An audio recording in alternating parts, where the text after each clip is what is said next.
ಶ್ರಾವಣಿಮ್ಮ, ನಾನೀಗ ಹೇಳ್ತೀನಿ ಅಂತ ತಪ್ಪು ತಿಳ್ಕೊಬೇಡಿ. ಮನಸ್ಸು ಮಂಗನಿಗಿಂತ ಚಂಚಲ ಅಂತೆ. ನಾವು ಯಾವಾಗ ಏನು ಯೋಚನೆ ಮಾಡ್ತೀವಿ ಅನ್ನೋದೇ ನಮಗೆ ಗೊತ್ತಾಗಲ್ಲ. ಅದಕ್ಕೆ ತಲೆಗೆ ಯಾವ ಕೆಟ್ಟ ಯೋಚನೆ ಬರದೇ ಇರೋ ಥರ ಇಡೀ ದಿನ ಏನಾರ ಕೆಲಸ ಮಾಡಿಕೊಂಡು ಬಿಡುವಿಲ್ದೇದಾಗೆ ನಮ್ಮನ್ನು ನಾವು ತೊಡಗಿಸ್ಕೋಬೇಕು. ಏನಂತೀರಾ? ಅತ್ತೆ, ಈ ವಿಷಯ ನನಗೆ ಈಗ ಯಾಕೆ ಹೇಳ್ತಾ ಇದ್ದೀರಾ ನೀವು? ಏನೂ ಇಲ್ಲ ಶ್ರಾವಣಿಯಮ್ಮ, ನೀವೇನಾದರೂ ಆಚೆ ಹೋಗಿ ಕೆಲಸ ಮಾಡಬೇಕು ಅಂದರೆ ಖಂಡಿತವಾಗೂ ಹೋಗಿ ಕೆಲಸ ಮಾಡ್ಬೋದು. ನಾನು ಯಾವತ್ತೂ ನಿಮ್ಮನ್ನು ಆಚೆ ಹೋಗಿ ದುಡಿಬೇಡಿ ಅಥವಾ ನೀವು ಹೋಗಬೇಕು ಅಂತ ಅಂದರೆ ಹೋಗಬೇಡಿ ಅಂತ ನಾನು ಯಾವತ್ತೂ ಹೇಳಲ್ಲ. ನೀವು ನೆಮ್ಮದಿಯಾಗಿ ಸಂತೋಷವಾಗಿದ್ದರೆ ನನಗಷ್ಟೇ ಸಾಕು. ಆದರೂ ಮುಂಚಿನಾಗೆ ಮನೆ ಕೆಲಸಗಳು ಕೈ ತುಂಬ ಏನಿರಲ್ಲ. ನಾವು ಮನೆಯಲ್ಲಿ 3 ಜನ ಇದ್ದೀವಿ. ಇರೋ ಚೂರು ಪಾರು ಕೆಲಸ 3 ಜನನೂ ಮಾಡಿದ್ರೂ ಬೇಗ ಮುಗ್ದೋಗುತ್ತೆ. ಬೆಳಗಿಂದ ಸಂಜೆವರೆಗೂ ಸುಮ್ಮನೆ ಹರಟೆ ಹೊಡ್ಕೊಂಡು ಕೂತಿರ್ತೀವಿ. ಅದ್ರ ಬದಲು ನೀವು ಓದಿರೋ ಹೆಣ್ಮಗಳು, ನೀವು ಕೆಲಸ ಮಾಡ್ತೀನಿ ಅಂದರೆ ಆರಾಮಾಗಿ ಮಾಡ್ಬೋದು. ಅಥವಾ ಒತ್ತೋಗೋದಕ್ಕೆ ನೀವು ಯಾವ್ದಾರ ಕೆಲಸ ಮಾಡಬೇಕು ಅನಿಸಿದ್ರೆ ಮಾಡ್ಬೋದು. ಅತ್ತೆಯಾಗಿ ನಾನು ನಿಮಗೆ ಸಪೋರ್ಟ್ ಮಾಡ್ತೀನಿ. ನಿಜ ಹೇಳ್ತಿದ್ದೀನತ್ತೆ, ನಂಗೆ ಎಷ್ಟೋ ಸಲ ಅನಿಸಿದೆ, ನಾನು ಓದಿದ್ದೀನಿ, ಕಷ್ಟಪಟ್ಟು ಎಕ್ಸಾಮ್ ಪಾಸ್ ಆಗಿದ್ದೀನಿ, ನಾನು ಕಷ್ಟಪಟ್ಟು ಓದಿರೋದು ವೇಸ್ಟ್ ಆಗಬಾರ್ದಲ್ವಾ? ಕಡೆ ಪಕ್ಷ ಪ್ರಪಂಚನ ತಿಳ್ಕೊಳಕ್ಕಾದ್ರೂ ನಾನು ಹೊರಗೆ ಹೋಗಿ ದುಡಿಬೇಕು, 4 ಕಡೆ ಓಡಾಡಬೇಕು ಅಂತ ನಂಗೆ ತುಂಬ ಸಲ ಅನಿಸಿದೆ. ಆದರೆ ನಾನು ಈ ವಿಷಯನ ಯಾರ ಹತ್ರನೂ ಹೇಳ್ಕೊಂಡಿರಲಿಲ್ಲ ಅಷ್ಟೇ. ಆಹಾ, ನೋಡಿದ್ರಾ? ನಿಮ್ಮ ಮನಸ್ಸಲ್ಲಿ ಇದ್ದಿದ್ದು ನನ್ನ ಮಾತಲ್ಲಿರೋದು ಎರಡೂ ಒಂದೇ. ನೀವು ಸುಬ್ಬು ಸಣ್ಣದಾಗಿ ಜಗಳ ಮಾಡ್ಕೊಂಡ್ರು ನನಗೆ ನಿಮ್ಮ ಮಾವನಿಗೆ ಭಯ ಆಗುತ್ತೆ.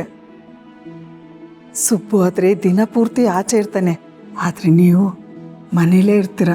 ಕೆಲಸ ಎಲ್ಲ ಮುಗಿದ್ಮೇಲೆ ನೀವೊಬ್ಬರೇ ಕೂತ್ಕೊಂಡು ಬೇಕಾಗಿರೋದು ಬೇಡದಿರೋದು ಎಲ್ಲ ಯೋಚನೆ ಮಾಡ್ತಿರ್ತೀರ. ಸಾಲದು ಅಂತ ಈ ಕಾಂತಮ್ಮ ಬೇರೆ ತಲೆಗೆ ಹುಳ ಬಿಟ್ಟು ತಲೆ ಕೆಡಿಸ್ಬಿಡ್ತಾಳೆ. ಅಂಥದ್ರಲ್ಲಿ ಕೆಲಸ ಮಾಡೋ ನೆಪದಲ್ಲಾದ್ರೂ ನೀವು ಆಚೆ ಹೋಗಿ ಕಾಲ ಕಳಿಬೋದು. ನಾನು ಬೇಕಿದ್ರೆ ಸುಬ್ಬು ಹತ್ರ ಇದನ್ನು ಮಾತಾಡ್ತೀನಿ. ಪರವಾಗಿಲ್ಲ ಅತ್ತೆ, ನಾನೇ ಸುಬ್ಬು ಹತ್ರ ಈ ವಿಷಯ ಹೇಳ್ತೀನಿ. ಸುಬ್ಬು ನಿಮ್ಮ ಮಗ, ನಿಮ್ಮ ಹಾಗೆ ನನ್ನ ಆಸೆಗಳಿಗೆ ಅವ್ನು ಯಾವತ್ತೂ ಅಡ್ಡಿ ಬರಲ್ಲ. ನಿಜವಾಗ್ಲೂ ನಿಮ್ಮಂಥ ಅತ್ತೆ ಸಿಗೋದಕ್ಕೆ ನಾನು ಪುಣ್ಯ ಮಾಡಿದ್ದೀನಿ. ಸುಮ್ಮನೆ ಹೇಳ್ತಿಲ್ಲ ಅತ್ತೆ, ಮನಸ್ಫೂರ್ತಿಯಾಗಿ ಹೇಳ್ತಾ ಇದ್ದೀನಿ. ನೀವು ನನಗೆ ಬೆಸ್ಟ್ ಫ್ರೆಂಡ್ಗಿಂತ ಹೆಚ್ಚು.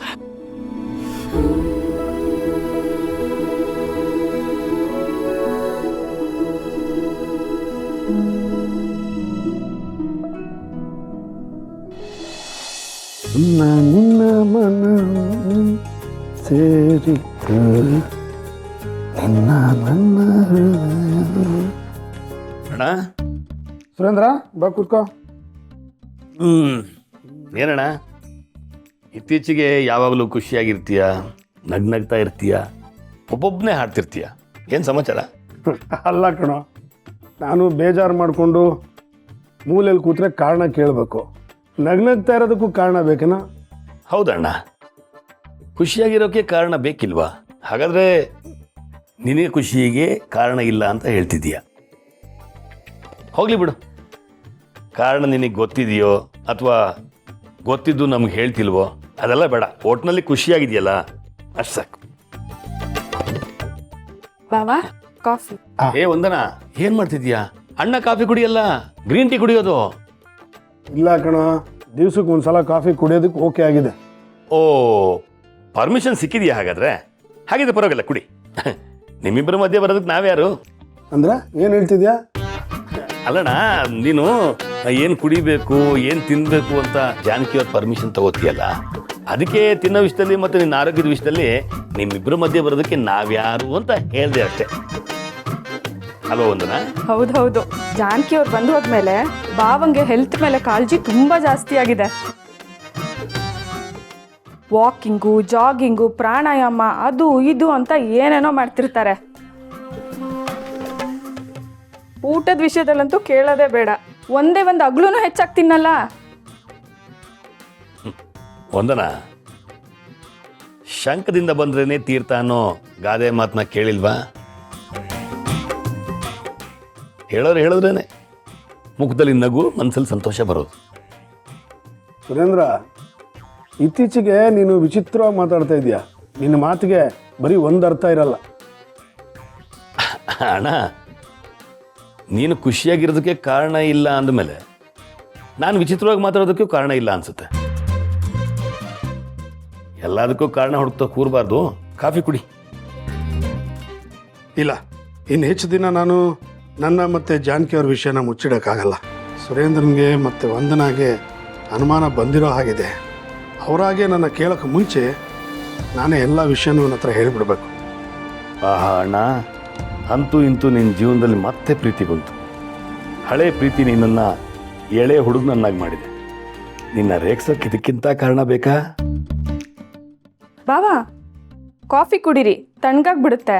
ಹೌದೌದು, ತಣ್ಣಗಾಗಿರೋ ಕಾಫಿ ಕುಡಿದ್ರೆ ನಿನ್ನ ಆರೋಗ್ಯಕ್ಕೆ ಒಳ್ಳೆದಲ್ಲ ಅಂತ ಮೆಸೇಜ್ ಬಂದರೂ ಬರ್ಬೋದು. ಬೇಗ ಕಾಫಿ ಕುಡಿ.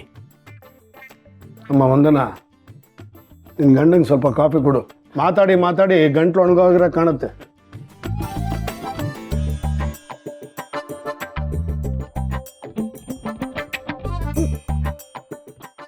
ಅಣ್ಣ, ಅಷ್ಟು ಬೇಗ ಮೆಸೇಜ್ ಬಂದ್ಬಿಡ್ತಾ? ಸುರೇಂದ್ರ, ನಿನ್ನ ಹತ್ರ ಸ್ವಲ್ಪ ಮಾತಾಡಬೇಕು, ಬಾ.